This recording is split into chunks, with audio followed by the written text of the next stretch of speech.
Jonathan. Kill him. Revel in your true nature. Kiss me again, sweet. Give me your blood, priest. Final thoughts are just to die for.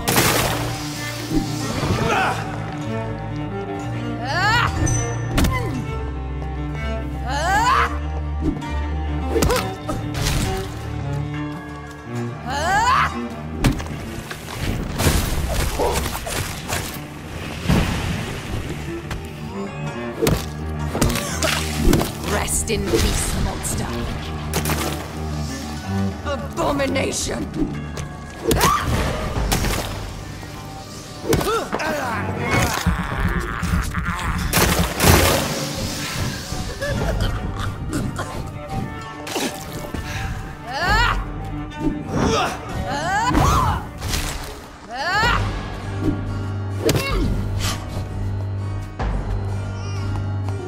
Kinslayer! Kiss me again, sweet brother.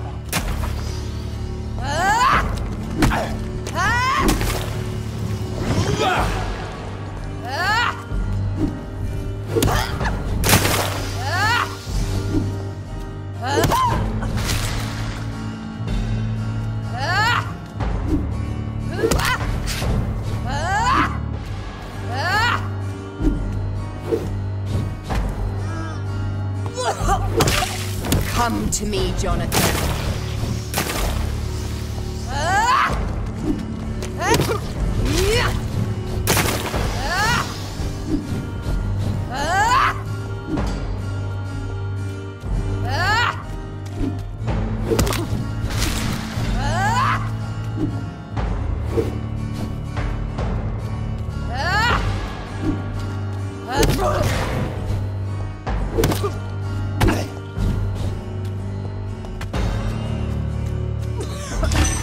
What have you done?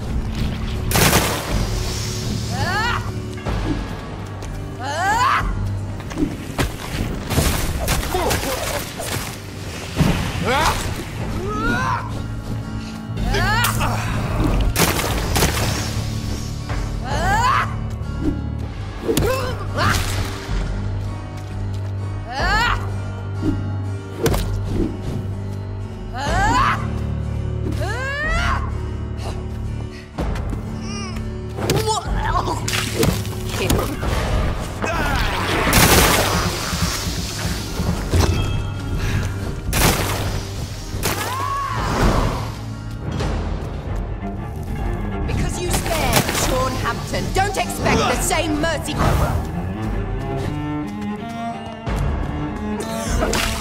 What have you done?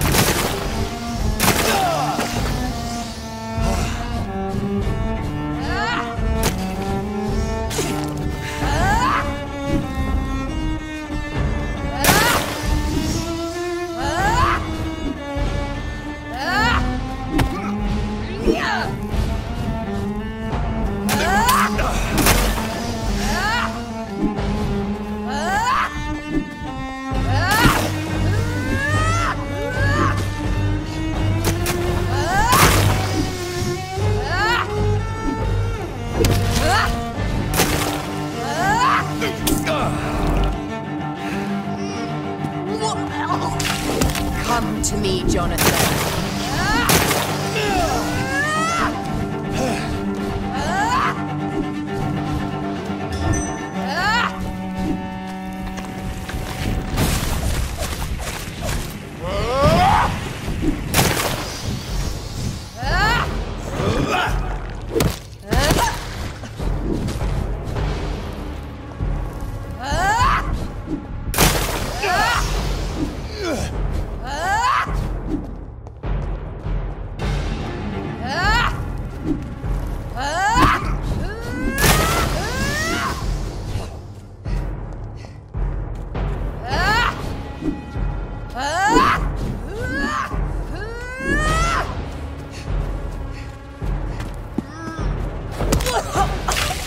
Rest in peace, monster.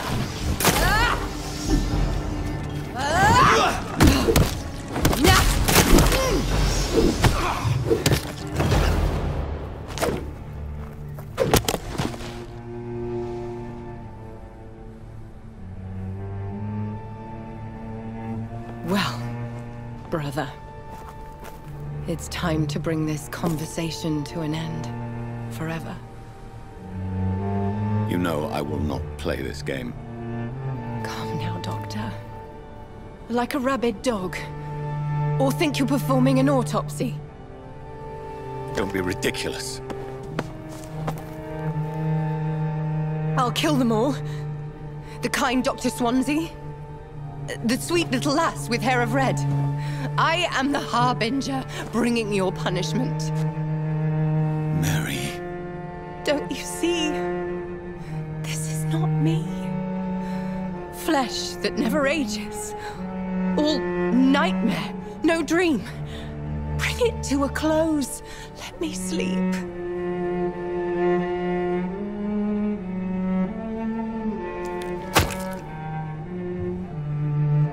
I will find a cure, Mary.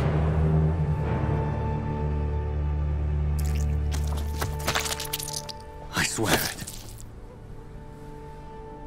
Then, at last, I can forgive you.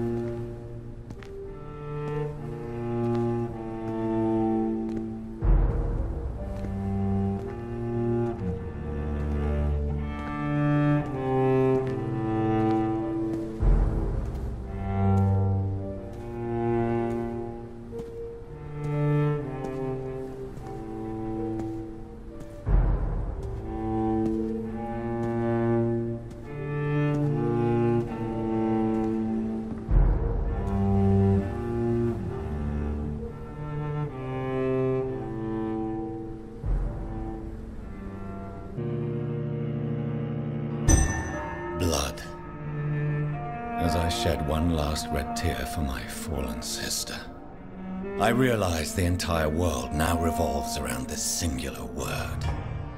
The epidemic that has stricken London is not the Spanish flu. It is transmitted through the blood, via violent biting, turning survivors into frenzied immortals. I am Dr. Jonathan Reed. I am a vampire, born anew into an age of death and pestilence. While plotting factions close in around me, I am sworn to find the source of this epidemic. I am convinced greater perils are still to come. I know the answers I seek are hiding in our blood.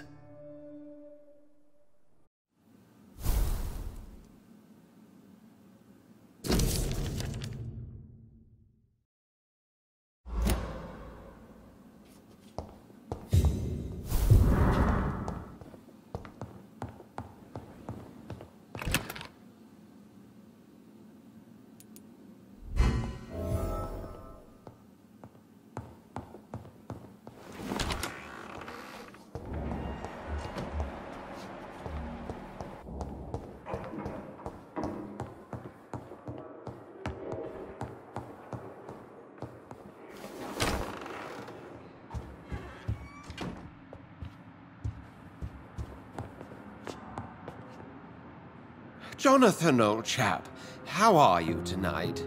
I've seen little of you of late. I was conducting research in my room, away from the nightly routines. Of course, of course. Worry not, I understand. The situation has been testy around here. I won't deny it, but we still stand.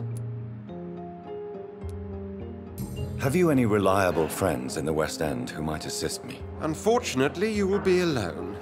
Except for our ravishing red-headed acquaintance, of course.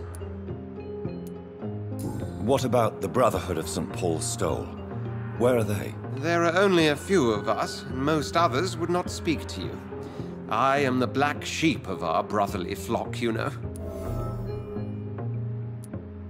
What of my commission here at Pembroke Hospital? Nothing to fear, Jonathan. Your position here is in no jeopardy. You remain one of us, and you are always most welcome. What news do you bring? The news is not good, my friend. We try to keep the epidemic at bay, but street violence is escalating quickly. How bad is the epidemic? It is killing the infected patients faster. In less than 2 days now. The only blessing is that they are contagious for a shorter period. Tell me more about the violence. Jeffrey McCallum seems to have sent his war dogs on a hunt. On a nightly basis, Prewen patrols exterminate every skull and vampire they find. Have they come closer to the hospital? No. They mainly focus on fallen districts or abandoned buildings. But they're growing in numbers. They must be recruiting heavily. I have received an alarming letter from Lady Ashbury. She wants me to meet her at her house. I have been granted safe passage. Then you are twice fortunate. I have never been invited to the lady's mansion. And with the quarantine and controls, city access is nigh impossible. Thank you, Edgar. We shall speak again later.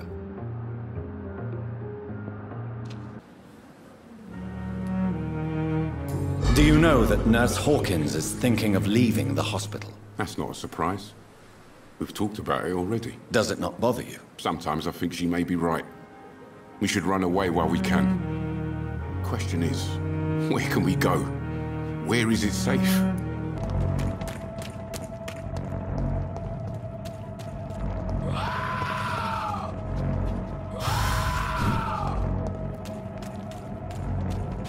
Want some of this?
Opium is one of the main ingredients of Strickland's medication.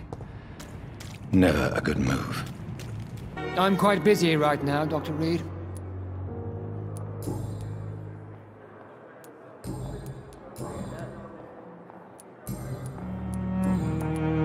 Tell me, Waverly, what do you think of Dr. Strickland's enthusiasm for his experimental research? Strickland is playing with his patients' lives for pride and glory. Now that, sir, is unethical. Are you thinking about something in particular? Harvey Fiddick needs delicate surgery. I believe we should stick to the usual procedure, but my young colleague obviously disagrees. And are you not afraid that your rivalry with Strickland may be blinding you? Rivalry? I guess you could call it that. But I will never be childish enough to let my personal feelings affect my judgment.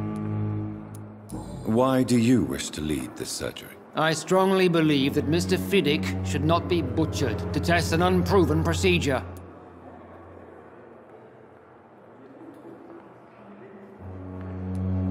Other people may say that's too conservative a point of view. Conservative?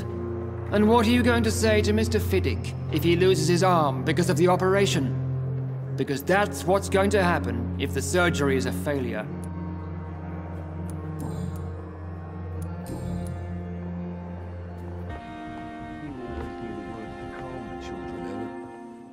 As for me, what a blundering idiot. So many deaths.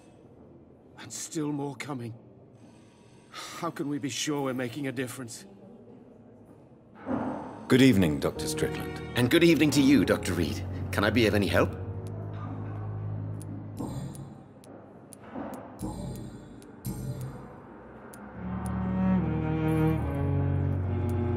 Tell me, Thoreau, what's the real cause of your dislike for Dr. Ackroyd? He refuses to admit that your blood transfusion technique is the only way to save Mr. Fiddick. I'm convinced we must use it. What Dr. Ackroyd really said is that you lack the skill to perform this operation efficiently. Is there anything you have to say about this? It's a false conceit. Dr. Ackroyd secretly envies your reputation. His jealousy blinds him. I'm not the real target here.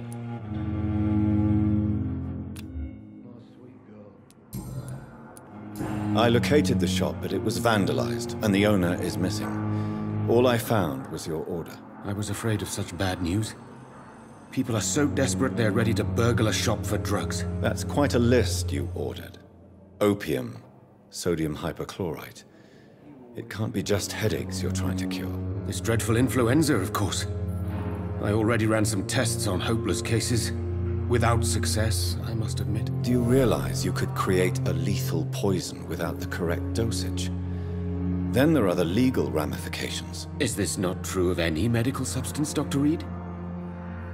However, if you would agree to improve it, I'd be glad to accept your help. As long as you promise to be scrupulous with your experiments, I may try to gather these substances, and even help improve upon the mixture. That's all I'm asking for, Dr. Reed. That's all I'm asking.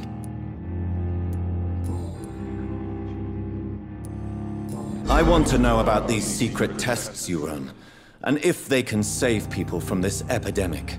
Speak to me now, Thoreau. I know I may sound presumptuous, but I'm just following your steps, Dr. Reed. I'm casting away the shadows of ignorance by daring to face them. Self-confidence is essential in our line of work, my young colleague, but only if tempered with the correct amount of cynicism. But you never doubt yourself, Dr. Reed. I've read all your articles and books. You performed the most daring research during the war.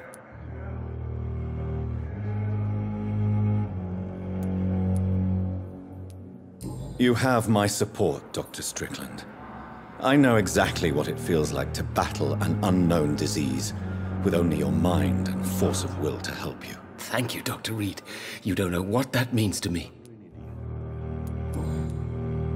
Goodbye, Dr. Strickland. I can't let Strickland put his patients at risk with opium. Perhaps an adjusted formula will deliver more of a placebo effect. The flower's dying. Strickland's project could be dangerous. I have a mind to report him to Dr. Ackroyd.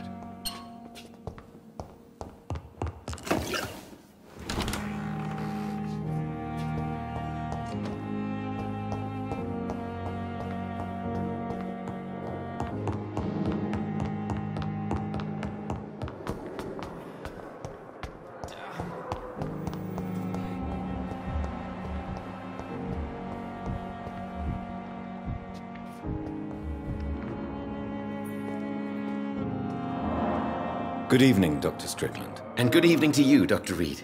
Can I be of any help?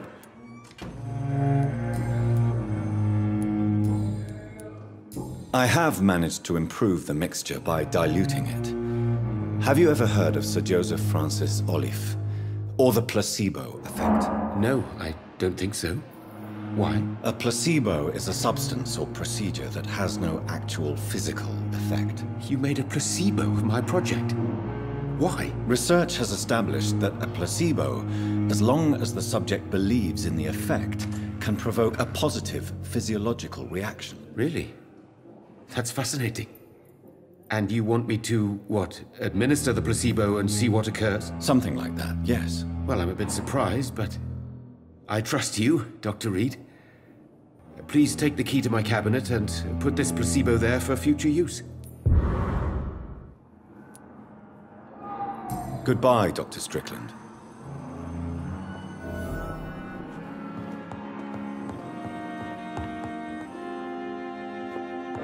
Good evening, sir. Doctor. My sweet girl. Reads me like a book. I never could keep anything from her.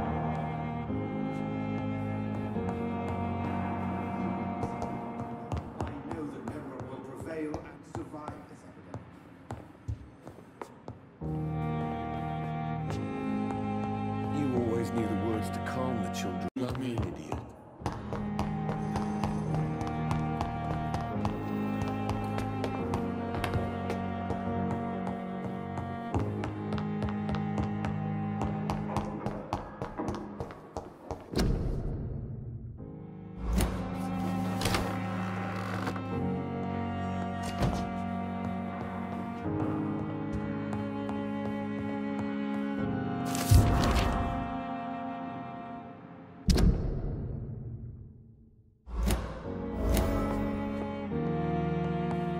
It's locked.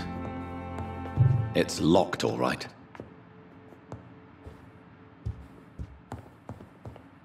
It's locked. At least Strickland can't kill anyone with this formula.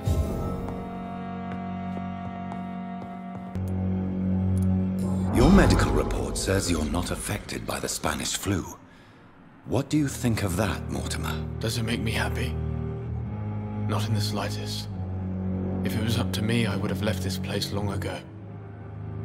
I know I don't belong here. And why do you think you don't belong here? I know the staff have more important things to do than look after me. There's plenty of patients here who need their attention.